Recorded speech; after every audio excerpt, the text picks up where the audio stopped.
Patrick. Hi, how are you doing? I'm good. Great stuff. Hey, how's it going? It's okay. Cool. Happy birthday.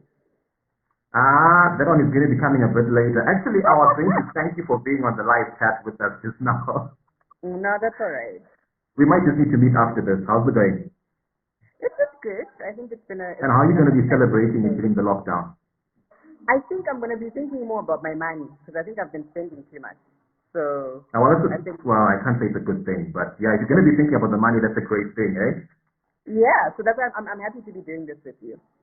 Ah, that's good. We're also happy to have you here. So, well, we've met informally, and my name is Patrick Masego, work for Old Mutual, and it's good to meet you online. I know we haven't had the chance to actually physically meet, but it's good to be having you now. Yeah. Likewise. Okay, so do we get straight into it, or is there anything else that you'd want to know before we start? I think we can get straight into it. Yeah. I'm just hoping more people will come on live and then we can just have this. Yeah. But we can get into it. It's okay. Great stuff, eh? So when we talked over the week, I wanted to give you the script, and you said I should just shoot. And that's exactly what I'm going to do now. So I put out my guns. Yeah. They're going to be small Yeah. guns, but you'll be able to answer most of the questions, I hope, because we want to keep it as informal as possible. Yeah? Okay. Yeah. Okay, so maybe we could just start by you telling us a bit about yourself. I know that if anyone wants to do any random internet search on who you are, they'll get a lot of hits and a lot of information will pop up, brand ambassador, TV anchor, MC at events and all that. But how would you introduce yourself to the random person in the street that does not know you at all? Okay. Well, I'm a media personality. I'm also a digital entrepreneur. So those are the major things that I do that everyone knows me for. I work on television and I work on radio. So a radio station called ZFM.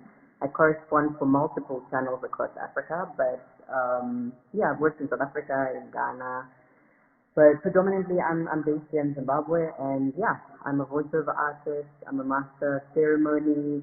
I do a lot of stuff, but majorly like on media. That's the majority of the things that I do are television, radio, and then social media. Oh, great stuff. So now with everything that you've mentioned, it talks a lot about the limelight, and having to go out a lot. So how has the lockdown impacted you, either emotionally, socially, or financially? Do you know what? I think me being out is usually for work. I'm actually someone who loves being at home, to be quite honest with you, because I don't drink. So it just makes sense for me to be at home. A lot of my friends always say that I'm boring because when they go out with me, I'm the one who's looking at everyone, I'm holding my water, and everyone's like, yo, can you just take a sip or something? And I'm like, no, actually, I'll just hold your drink for you. So it hasn't really done much to me. The only challenge may be the fact that I can't interact with people, which I thrive on. I love being around people. Okay, I could imagine. Now,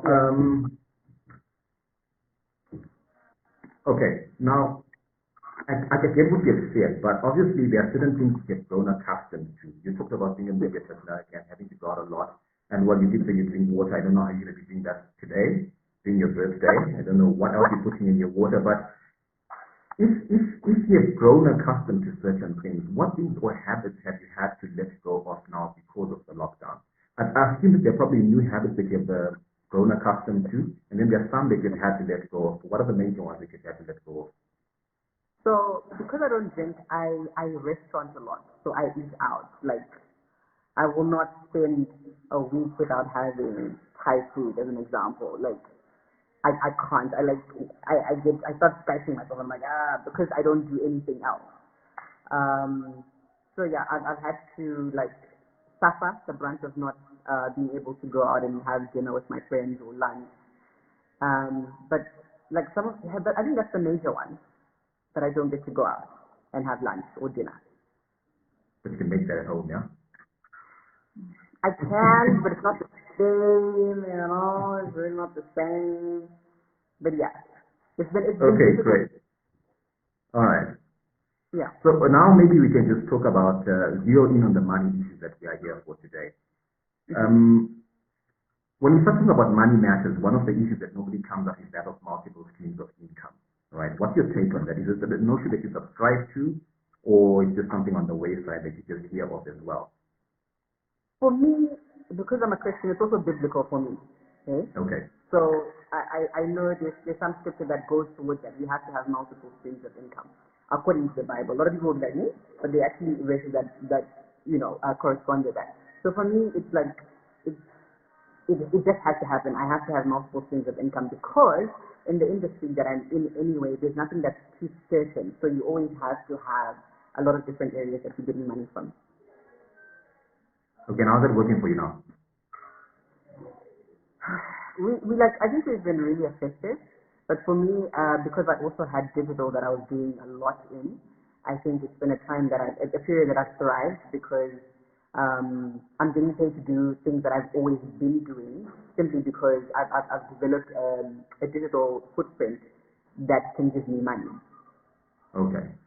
Yeah. Okay, so I actually need you to give some advice to some entrepreneurs along those lines because I've worked with quite a number of them now, and this period, the lockdown phase that we're going through, is challenging for pretty much everyone.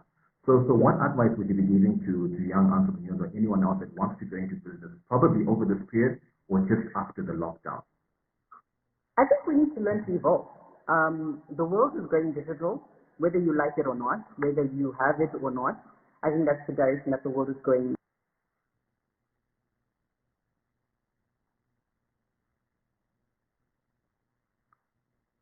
We seem to have, okay.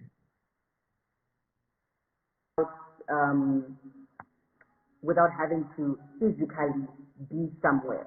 So we have to really look at those models. In Africa, it's not as prominent as it is like in your Europe or your America. But because of the COVID-19 situation, we've had to kind of rethink our model. A lot of people I know, they're now even thinking of working away from the office. And rental costs may actually be reduced for a lot of people if you take on a new model. But you have to be open-minded enough to know that new models have to now start emerging. So if you're an entrepreneur and you're not digital, then you may have challenges moving forward because of the way the world is going now. Great stuff. I think that's great advice. But, okay, obviously the reason why we want to get into business is because we want to make money. What would you say your relationship with money is like? I could give you examples of relationships that you could have with money, but you could probably tell me how you relate with it. Some people have a monogamous relationship, as in it's all about the money and nothing else. Others have a long-distance relationship, where you interact with money occasionally. And then others have a casual relationship. We seem to have lost you quite buffering. Can you get the last points that I had? Yes, I did. I did, partially. Oh, great. Long so what did you say your relationship with money is like? Long distance. I've got a long distance relationship. Comes once in a while when you see it. Yeah, but for me, maybe because I'm in the creative industry, so for us it's about creating great products. So the money, when it comes, it's like, oh wow, I'm able to monetize it and monetize what I love doing anyway. But it's not like I'm out there constantly pursuing money. For me, it's pursuing a quality product that can in turn give me money. Okay. Yeah. Now, I thought maybe you were going to tell me that you're a friends with benefits kind of relationship with money. Mm-hmm. And you know what that would be like? That's the situation where you only pursue the money when you need something from it. You're going to go to the spa, you're going to do your nails, you're going to get your hair done, and that's it. You don't really love it, but when you need something done, then you get that done. But the obvious problem with that is that you're looking at what the money can do for you and not what you can do for the money. So is there anything that you are currently doing with your money right now? Are you investing in anything? Are you investing, say, the stock market, money market investments, unit trusts, currencies, or are you saving? What are you doing currently with your money? So for me, I've been lucky enough that I can open an account outside of the country because I've lived in other countries and I've had residency outside. Okay. So what I tend to do is that whenever I have like excess foreign currency, I just put it in an account outside of Zimbabwe because to be quite honest with you, I'm very scared of keeping money here because of the erraticness of the market. So that's what I've tried to do. But obviously as well, it's kind of hard to have savings. But for me, that's the best way I kind of say to myself, you know what, every time I get a little bit of extra money, I put it in my account in the UK, I put it in my account in South Africa, and that's what I've basically been doing over the years. So I've actually got a very safe, decent safety net somewhere. But that's how I save. I mean, it's a great idea, eh? So with all these savings that you make, like out of the country and probably locally as well, what would you say is the worst investment decision that you've made? Why did you probably want to go back and read it all over? I got involved in this business, guys. So you remember like the time years you woke up, right? And then I got like Yes. an incubator and then I was like, God, what am I doing? But I had invested in it because I was like, hey, everyone is doing it, so why not? You know, put your money there. And then I lost so much money in that. That was the first thing. And then there's a project that I started doing as well, a mining project. And it was just a mess. It was just a mess. Because with mining, you have to be on the ground. So if you're not on the ground, you tend to lose a lot of money. So for me, I think I must have lost thousands off of that because I wasn't physically there. I gave someone money hoping that they would give the money back, but it didn't work out like that. And then I ended up losing thousands from that. Okay, good. Because what I really get from what you're saying is also that, if you're going to invest in anything, then you might as well know exactly what you're doing. Because other than that, it's just throwing money into a pit. Yeah, that's what it is. Okay, so now, still back to the issue on savings, right? One of the notions that also comes up is that if you're going to be saving any money, you need to save something like 6 months worth of money, or like an emergency fund or anything. Is that also something that you subscribe to? Yes, I do. Like I was saying, with the money that I do have, the safety net that I have, it's actually like money that I make outside and then I just keep it outside and not bring it back here. So someone will say externalizing, anyway, that's not what it is. I do subscribe to having a safety net because I'm scared to lose. I've lost a job before and it cripples me completely. So ever since Okay. then, I'm almost paranoid about it. Okay, that's good. Yeah. All right, now, what other advice would you give to anyone else that wants to save? Because the reason why I really want to talk about saving is because if you're saving, then you've got access to other opportunities that might come up. For instance, right now, if I was to say that there's a business opportunity and I'm willing to put in about, let's say, 20,000 Zim dollars, and if you had 10, then we could partner, then automatically we're in business together. So that's one of the reasons why we need to save. You also need to save for a rainy day. But is there any other reason that you have come across in any of the lines of business that you've been doing why one might just need to be saving? I think anything can happen. Like in life, emergencies happen. Things just, things like COVID happened. If I didn't have any savings, I actually would have just been in a mess right now. But can I ask a question back? Because for me, I think a lot of the times in Zimbabwe, we are so scared of saving. So scared of saving. So how do you save when the money devalues like literally every other day? It's a difficult thing to do because, Zimbabwe is also largely informal, and most of the people that then make money, and it's, it's literally hand to mouth. Any money that you make, you're able to pay buy your electricity, buy the food that you need for the day, pay school fees for the children, and it's really difficult to save. Even if you had that extra income, like what you just said right now, the money is constantly losing value. But I guess it already answered it by saying that you can probably invest in other currencies outside of the country if you're liquid enough, if you can be doing that. But for everybody else, I guess it's a really difficult time to be in right now and the difficult space that we are in. So I guess we just need to make do with what we have. Mm-hmm. So investment is probably the way to go. Investments would be the way to go as well. Yes, and there are quite a number of them that we have locally that people could be investing in. Mm-hmm. Okay, so yeah. So under the experience of having lived through this lockdown period, I mean, what do you think you could have done if the chance there was some paranormal event that could just take you back in time, and you had the experience of having gone through the lockdown? Now, what do you think you'd have lived out differently, probably in terms of your finances, of how you'd have prepared for the lockdown? I think I would have put in place better systems for my company because I feel like we were there. Okay, no one was ever really prepared for it, but I think I we didn't work digitally enough. So I think for the first couple of days it was kind of difficult for us, and we're like, oh, how do we work? How do we? But now knowing that you can work from home, etc., because we're always scared of doing that.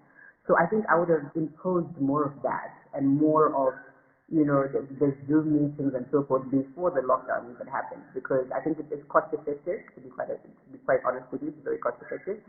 And yeah, I think I would have done more bulk shopping, because now I'm just Yeah, I'm a one. Now, it's a very difficult thing to be doing now. Yeah, you're very right actually, because Yeah. looking back at it in retrospect, there are certain things that we probably all would have changed. But that's probably past now, and I'm hoping we're coming towards the end of this lockdown period, because Yeah. I'm sure a lot of people want to get back to their normal lives. And I'm tired, Patrick. Like I'm tired. Like I know, we all are. You know, working from home can be quite demanding as well. You know, you got yeah. kids. Yeah. Yeah, well, Yeah. I've turned the car into my office anyway, so it's one way of getting away from them. Yeah. But now we have gone through the lockdown and we are currently still, well, in a certain phase of it right now. But I'm sure you've got plans for the future. You know, you've envisioned yourself in a certain space by a certain time, 5, 10 years from now.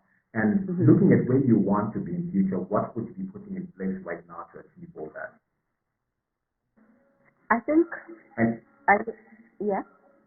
okay, no, I'm just saying that I know that you could be investing in the brand that you already have, Miss Red, Mm-hmm. and all the other businesses that you have. But one of the things you'd be putting in place to prepare for the future that you envision. I think I need to put more energy into creating platforms. And when I say platforms, it's because I want to move away from being the person in front of the camera and being the person behind the camera. So I think I need to invest more in practical platforms that can work in the future. So I have to kind of future-proof the platforms that I'm making, because everyone is moving away from terrestrial media and they're going more onto digital media. So for me, I think the next couple of years or the next year or so will be focused on developing platforms to build the media empire that I want. Okay. Yeah. And how comfortable are you with debt? I'm I not mean, there's good kinds of debt though. You know, yeah. you can take a mortgage. Yeah. You could take money to invest in a business that's obviously going to generate more money. And then there's the Yeah. bad kind of debt. So what's your take on those? I think because of the way our financial system is kind of designed, with the uncertainty and the inconsistency, you always get scared, right? I think getting a mortgage is a brilliant, it's great debt for me personally, or actually, yeah, just a mortgage for me. So all these I had, but they've got something. Anyway, we'll talk about that later. But yeah. I think for a house, definitely, but for other things, I don't think I'm very comfortable in Zimbabwe with it. Okay. Yeah. It's understandable. I guess maybe in short we could probably just cap it here today, but I'm not sure if there's anything else that you'd want to tell the people that are listening up about the couple of viewers that are watching the streaming live right now. If there's anything else, advice that you may want to give, or questions that you may want to ask, if I can answer them, I'll answer them.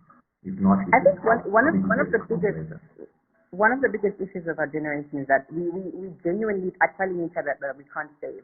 But I do believe that there are areas in which we can figure it out, like what you said about investing in certain things like stock, etc. I think, yeah, I think we can definitely find ways to save, but don't go beyond your means. A lot of people in my generation, I think they're living beyond their means, and they're not really looking at things pragmatically. So that would probably be my biggest advice: is don't live beyond your means. Don't have any pressure to live a lifestyle because you're seeing Nindina said is living a certain lifestyle. But if you don't have the finances to do so, don't do it, because tomorrow you're going to be crying about it. Okay, so would you really think that it's an issue of not being able to save or not knowing what instruments to save in? I think it's not knowing. I think it's not knowing. And again, remember, we don't have a lot of financial literacy in Zimbabwe. We don't even teach that in school. So that's another thing that I'll probably say with you. You guys need to get into schools as Old Mutual and start teaching financial literacy, like on a very standard, like if you teach kids about money from a young age, I think it's even better. Okay. I think that's something that probably just taking notes now, and it's something that we'll definitely be looking into. Yeah. So, yeah, I think from me that's the end that we can come to right now safely. So I'll probably just like to thank you. Go, can I just, because I know a lot of people are going to be asking on my platform, like if I want, let's say I'm just a random person and I want financial advice from Old Mutual as an example, like how do I go about it? Okay, there are a number of channels that you could go through. Any branch at Old Mutual could assist because we've got financial services advisors. Financial advisors that could assist with whatever investment decisions you need to make. You could also go to CAB. Most of the branches do have sales representatives that are there, and they could give you financial advice. So it just basically depends on what you want to be investing in or what you want to be buying. Because there are number of departments, insurance side of things for the vehicles, mortgages side of the bank, there's the actual banking for SMEs themselves. There's also a microfinance unit called Old Mutual Microfinance for the smaller businesses. So it really depends on where the people want to go to. So if the question does come up, you could just refer them to the branch. We've also got green zones. So within the green zone, you'll have all the services available in one building. Oh, okay, that's the okay. I remember now. I think I've been to one or two. Yeah. That'll probably be the best And place to go because you could get everything addressed there. okay, because someone was saying, I just saw a comment here. Someone is saying that people are living from hand to mouth, so there's no room for saving. That's one comment, and then there's another one. Yes, yes. Someone was saying Zim investments are a toast because of the risk of uncertainty. So I think for most people, it's probably they're scared because of the uncertainty of the market. But I guess if they go to one of the financial establishments, they can get help, right? Sure, they could. They could.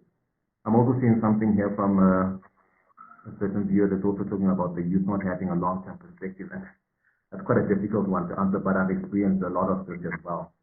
So probably the financial literacy and the financial education that you mentioned is one thing that we need to go to town about, that people could learn more about how to invest long-term and not have a focus on immediate returns only. Yeah. So maybe we should do this again, Patrick, and just get maybe questions from people, and then maybe we can just, have a back and forth about them, because I feel like there's so many questions that young people have, and because we don't have platforms where we can ask these questions, or we're not told enough about platforms where we can actually ask questions and get legitimate advice. For me personally, I think I've had to learn about money as I'm going. But for the bulk of it, I think there's so many other people who may have more questions, and maybe we can help them together. I don't know. I'm just making a suggestion.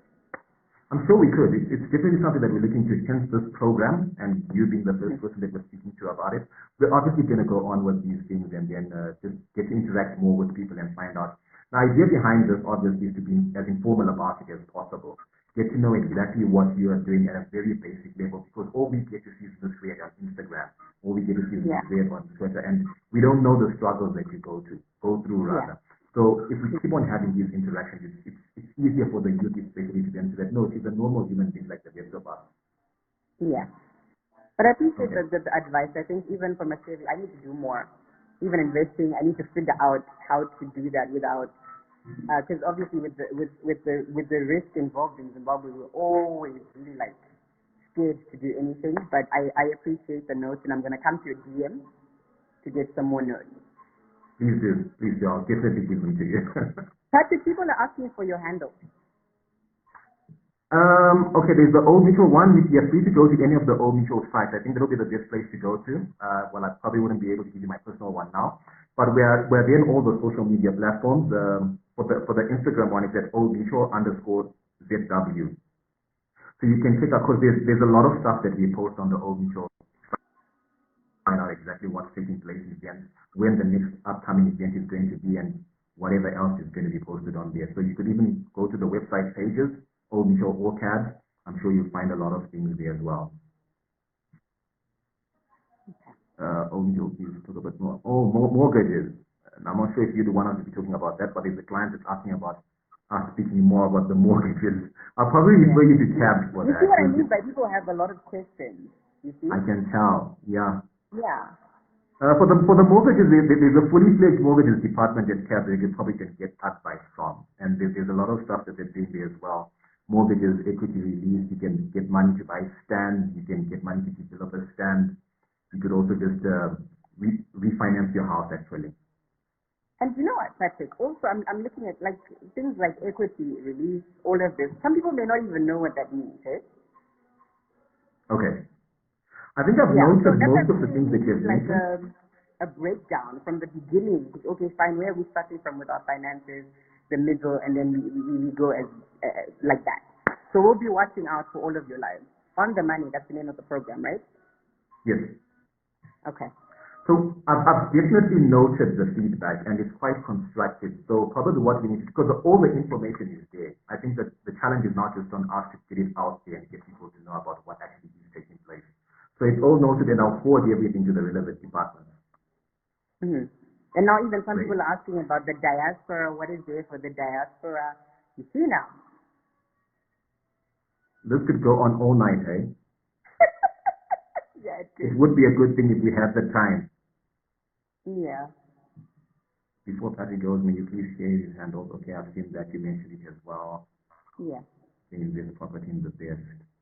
Okay, I'm seeing all the comments, and well, I'm going to continue to have them, and we'll just work on them with the people that have commented. Thank you so much for that. Yeah. Now, any parting words? I know I had given you the platform to do that before all the comments that are coming in, but you could probably just pass with a couple of words right now before we close off. I just want to know when the next On the Money will be so that we can tune in. Those are my On the parting money, words. on the money is a continuous program, but we're definitely going to post it on our pages. We'll definitely Okay. post when we're going to be having the next session. So just keep tuned to the pages. We'll advise people. Okay. Fantastic. Thanks. Great stuff, hey. Thanks a lot for being with us today. I know it's your birthday to say happy birthday. I never said it at the beginning. We just spoke about the water and how you're going to celebrate it. So I hope you have a really good Yeah, one, with hey. water. And to everyone else that has been with us during this live chat, we're quite glad you joined us, and we hope that we can continue to do great things together. Yes. Do great things together with Old Mutual. Thank you.